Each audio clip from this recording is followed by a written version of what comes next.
Yesterday, I wanted to surprise him by cooking one of his favorite meals, and although I was busy, I took time off work to cook. I even went grocery shopping to get what I needed. Later, as I was setting the table, his mom called. I told him he didn't have to answer, but he did. Like usual, she asked what we were having but acted surprised that I cooked this meal. She then went on to tell him she cooked meal and told him to come over. He said okay, which shocked me. I said, seriously? As he started dressing up getting ready to leave.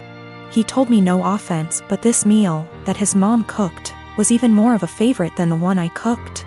And grabbed his keys and left. I felt awful.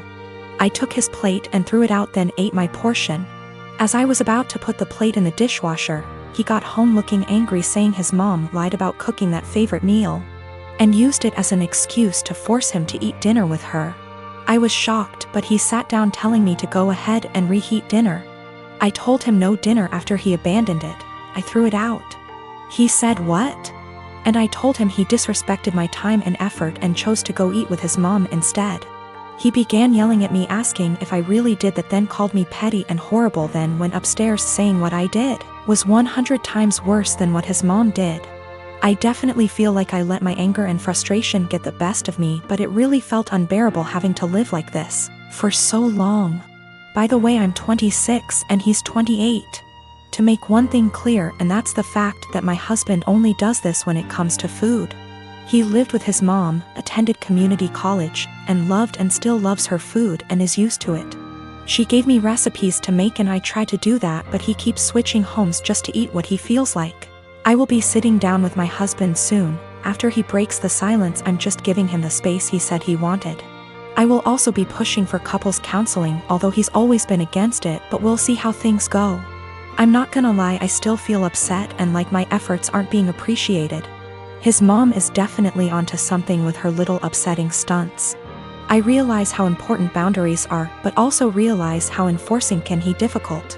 I'm hoping and praying that we will tackle this issue so that our marriage won't suffer, but if he's still somehow unable to do his part, then that's on him, and I'm no longer willing to go through similar stuff and just take it.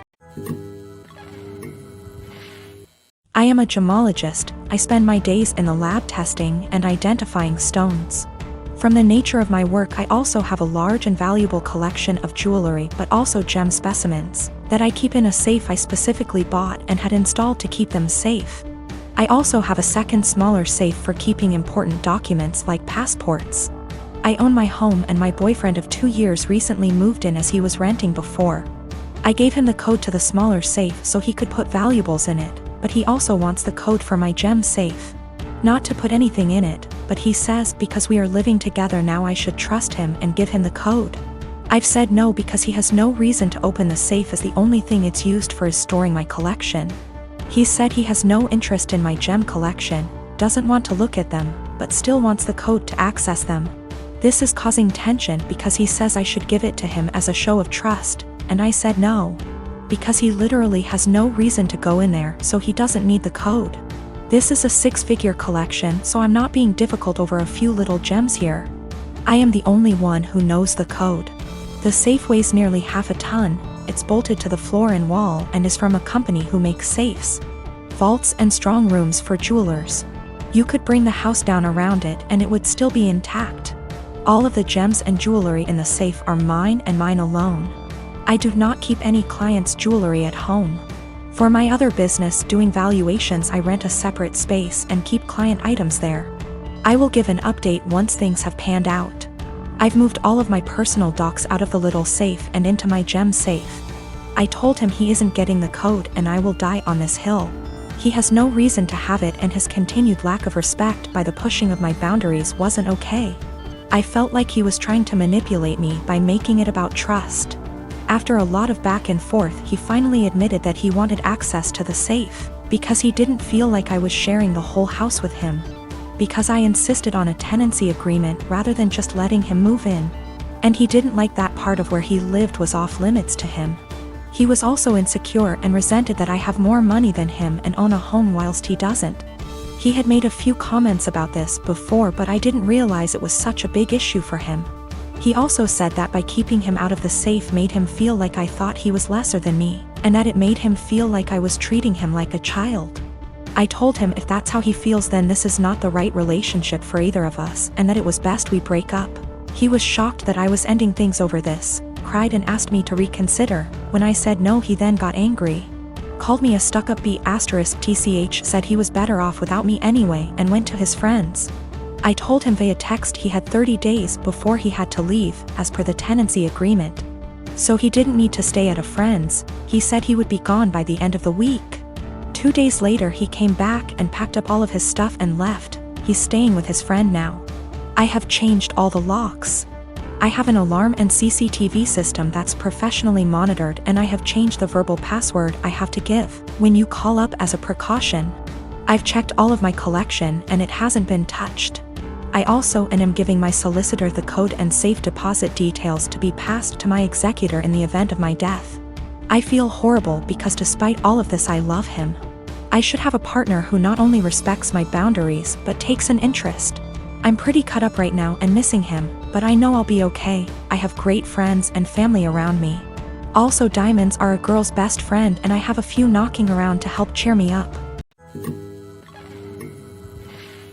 I am a 28 years old female.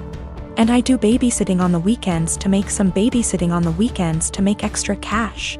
There is one family I definitely should have phased out by now, but the kids are cute and if I don't have another job, it's easy money. My issue is, the mom is never home on time. She used to not give me return times, but finally I started asking as it made it impossible to get anything done on the weekends. I'd go babysit so she could go to brunch, but she'd be gone from 11 a.m. to 7 p.m. My whole day was gone. After that, she'd start giving me times but never stick to them. She wouldn't even call to tell me, she'd just stay out. On Saturday, I got to her house at 6 and she was supposed to be home by 9. I told her she needed to be on time because I had plans to go out with friends. I was even getting ready at their house after I put the kids to bed. She promised. Of course, 9 o'clock rolls around and she's not home. I call her, no response. Text, no response. Another hour. Nothing. Still calling and texting. Finally, it is midnight. By this point, my plans are long ruined but I'm pissed and exhausted. I call her and leave a voicemail saying if she's not home in the next hour, I'm considering the kids abandoned and calling the cops. I also text her this. I try calling her 30 minutes later and it goes to voicemail on the second ring. I text her again and she leaves me on read. If she had reached out saying, hey, I'm staying out until X time, I would have stayed. I don't know any of her family nor the father of the kids so I can't call them. I gave her a grace period of 15 minutes and tried calling again, finally called the cops, non-emergency line. They showed up and I showed our agreement in text from earlier in the week confirming that she'd be home by 9. They tried contacting her, didn't answer. I was dismissed and they took the children to the police station. I go home and go to bed. I am awoken at 3 a.m. by a frantic call. It's her. Where are the kids? Why am I not here? I tell her I followed through on my threat, check the police station. She cursed me out, I hung up and went to bed. The next day, she sends me an essay saying the kid's father was called and there's a DCF investigation launched against her. She called me every name under the sun but I didn't think I was wrong until I spoke to a friend with kids. She said I should have just waited it out and refused to ever sit for her again. She asked if her potentially losing her kids was worth me being petty. I had been with Carrie for 10 years, best friends since we met at the age of 12 in high school. We had tons of amazing memories. We've traveled to several countries together and made long-term work for 3 years while separated due to studies. Last Thursday I proposed to her in St. Lucia, not in front of anyone mind you, I wanted it to just be private. She didn't say anything and I was thinking, oh shit, did I say or do something wrong? She started crying and said she had something to explain to me. She didn't want to marry me because she'd been sleeping with the coworker she said was just a friend for around 3 months. She said she rationalized it was just a thing that would pass, but it's continued and she said she loves me so much. More than I'll ever understand, that I've helped her so much and she doesn't even know why she has done this. She said she loved me too much to marry me knowing she'd done what she did. She doesn't love the guy. It was just sex and she had been trying to stop the affair, but I proposed before that happened and she said she knew when I was kneeling that she couldn't marry me, not after everything I'd done for her, so she told me. I feel like my whole world has shattered. We had an awkward flight home on Friday evening and haven't spoken since. She has tried calling me but I haven't answered and I have until Monday off, so I'm just here. I've barely eaten. I feel like there's a black hole in my stomach draining everything I have mentally. I can't wrap my head around the fact that she was cheating, that she lied, that she hid it from me. My sister apparently had some words for her. I'm trying to pretend I'm okay, but I'm not. Every morning that I've woken up since last week Friday morning has just been bleak. I love her so much, but I've no intentions of getting back together. I don't think I would ever be able to trust her again, much less forgive her, for a very long time. My best friend brought a 6-pack yesterday and we drank in the evening. I cried my eyes out in the shower last night. I never cry, not even when my mom, who I was extremely close to, passed away. But I was sobbing like a child last night, and honestly, I would have loved if my mom had been there to tell me it'd be okay. My sister brought over some breakfast this morning and basically made me eat because she knows I haven't really been eating lately. Zero appetite.